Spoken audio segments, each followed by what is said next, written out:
तर संजय राऊत यांच्या या गौप्यस्फोटावर राजकीय वर्तुळातून काय प्रतिक्रिया आल्या पाहूयात.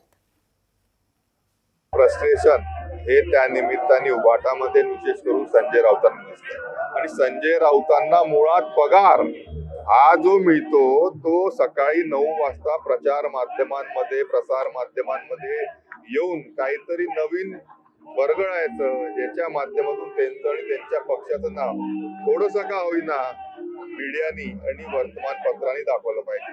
या पलीकडे महाराष्ट्रातली जनता संजय राऊतांना सिरियसली घेत नाही आणि म्हणून त्याबद्दल मी अधिक जास्तीत काही बोलणार नाही. छत्रपती शिवाजी महाराज यांच्या स्वर्गासारख्या महाराष्ट्राला अशा मनोहर कहाण्या लिहून नाचवण्याचा कुणी कितीही प्रयत्न केला तरी तो यशस्वी कधीही होणार नाही. खरं तर गटारातील अर्क असं नाव संबंधित लेखकाला अधिक शोभून दिसले असते. संजय राऊतांबद्दल काय बोलावं, आता त्याच्यावर कोणीच बोलत नाही, त्याचं कोणी ऐकतही नाही. वाटेल तसं काहीतरी फालतू बडबड करत असतात. युद्ध चालू असताना सुरू असताना मोदींनी राजीनामा द्यावा, अमित भाईंनी राजीनामा द्यावा, सैन्याबद्दल आक्षेपार्ह बोलणं, मला वाटतं या माणसाला कोणी तर गांभीर्याने घेत नाही. त्यामुळे त्यांच्याबद्दल न बोललेलं बरं मला असं वाटतं. संजय राऊतच्या बद्दल आपण अधिकचं काही बोलावं असं मला वाटत नाही, कारण आपण सगळा महाराष्ट्र त्यांना ओळखतो आणि त्यामुळे त्यांना कोण गांभीर्याने घेत नाही आणि पुस्तकही कोण गांभीर्याने घेणार नाही. संजय राऊत यांचं जे पुस्तक आहे ते एखादे चाचा विधायक है हमारे सारख्या सिरियल ज्या असतात तसं कुठेतरी सिरियलमध्ये जसं TRP असतो तशा पद्धतीची उत्सुकता वाढवण्याचा त्यांचा हा केविलवाणा प्रयत्न आहे. मनी लॉन्ड्रिंग याच्या गुन्ह्यामध्ये ते जेलमध्ये गेलेले होते आणि अजूनही ती केस चालू आहे.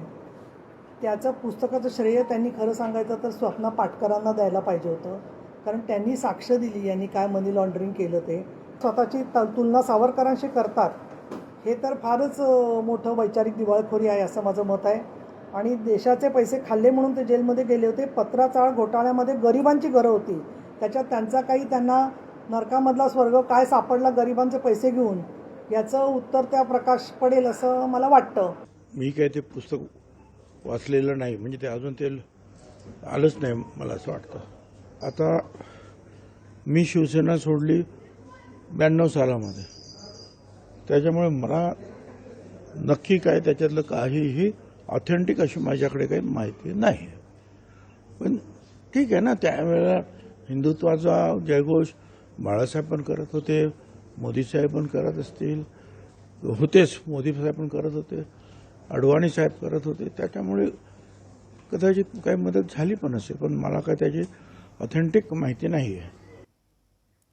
यावर देवेंद्र फडणवीस आणि नितेश राणे यांचीही प्रतिक्रिया समोर आली, आपण ऐकूयात. मी कादंबऱ्या वाचणं कधीच सोडलेलं आहे.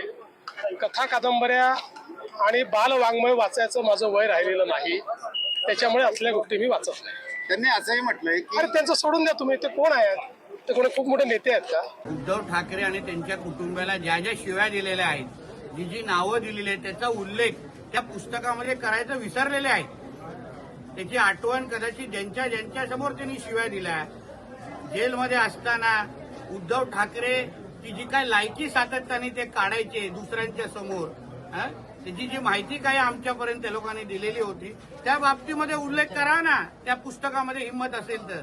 नुसतं तुमचं प्रेम कशाला बाळासाहेब आणि उद्धव ठाकरेंवर दाखवताय. उद्धव ठाकरेची जी काय लायकी, कुटुंबाला शिव्या ह्याला पोचून दाखवतो एवढ्यापर्यंत सांगण्याची मजाल याच संजय राजाराम राऊतची दिली होती. मग का त्या पुस्तकामध्ये उल्लेख लिहिले नाही? अर्ध अपुरं पुस्तक लिहू नये, पूर्ण पुस्तक करा, मग त्याला नरकात पोहोचवण्याचं काम उद्धव ठाकरेच करेल. लोकशाही मराठी ऐका, पहा, जागरूक रहा.